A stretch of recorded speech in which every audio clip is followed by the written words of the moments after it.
What is your question? I was asking that question. I'll move on, though. Yeah, probably a good idea. That's ridiculous to say I give somebody a leash. Free speech, brother. People can say whatever they want and they can believe whatever they want. You remember earlier last week, we showed you a UFC fighter who was about to compete in Canada. And, he's a fighter. I mean, his job is to go into a big cage and kick the crap out of people, right? And so during a press conference, the Canadian reporters were sort of baiting him on LGBT issues, right?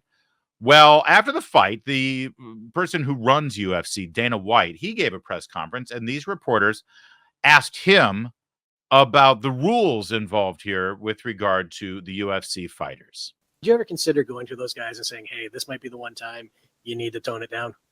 This might be the one time you need to what? Tone it down, the trash talk. I don't tell anybody to do anything. I don't try to control any other human beings in any way, shape, or form. They do it this way. I say it all the time. We're in the fight business. And, if you get your feelings hurt that bad, you probably shouldn't ask the type of questions when you know the answer you're going to get from Strickland. Let's start there. You know what I mean? If you ask him, you know who he is. And if you ask him a certain question, he was baited in that question. Yeah, he was. In fact, this is the point we made when we talked about it last week, that those reporters knew exactly what kind of answer they were going to get. And that was the whole purpose of the question.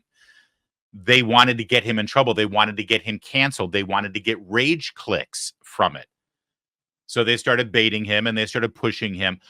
This is really insightful here, this exchange, and there's more of it. There's another minute and a half, and I want you to watch it because it's instructive, number one, on who Dana White is and how he treats his UFC and, frankly, how the Canadian reporters are as well and what they think of athletes, what they think of how athletes are controlled, right, by other individuals. Again, I've said this before. Sports reporters have nothing but disdain for the actual competitors, for the athletes. They think they're stupid. All of those reporters think that they are infinitesimally more intelligent than the athletes they cover.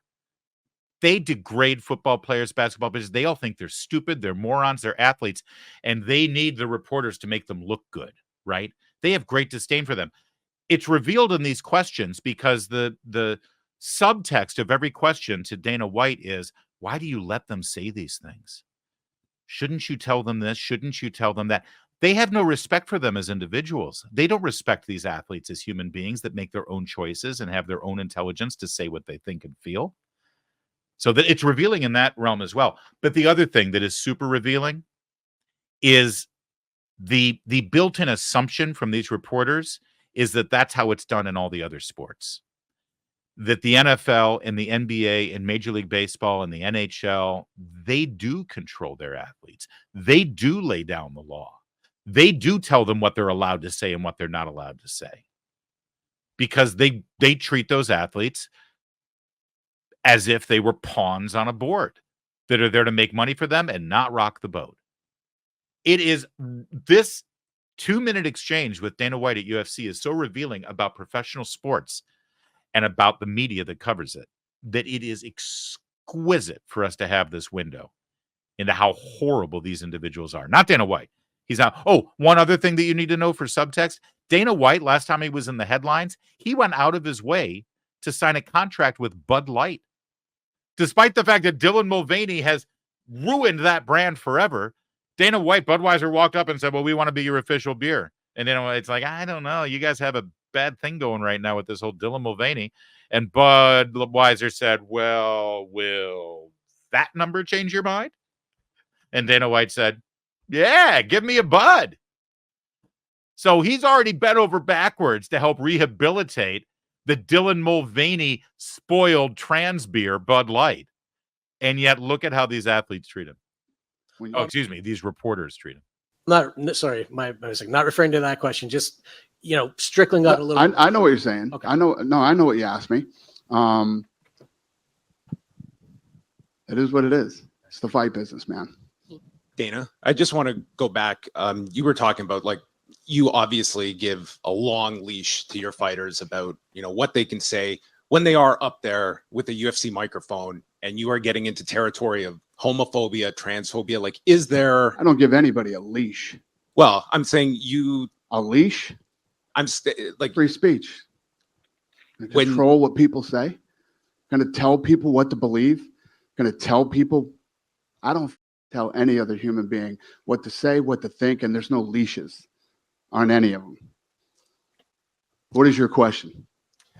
I was asking that question. I'll move on though. Yeah, probably a good idea. That's ridiculous to say I give somebody a leash. Free speech, brother. People can say whatever they want and they can believe whatever they want. And I don't think there's any.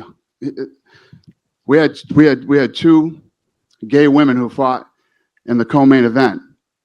They sat on the stage with Sean Strickland. They could give a shit what Sean Strickland thinks or what he says or what his beliefs are or what his opinions are. You know what I mean? Go ahead. What do you got? Masterclass on how to treat these reporters. That's exactly how it should be done if any of the people who run the other sports had the cojones to do it, or for that matter, any of the head coaches. But guess what? It was just revealed by that reporter. They're all on a leash. They're all on a leash. It's one of the reasons why UFC is so popular, because it feels real. It is.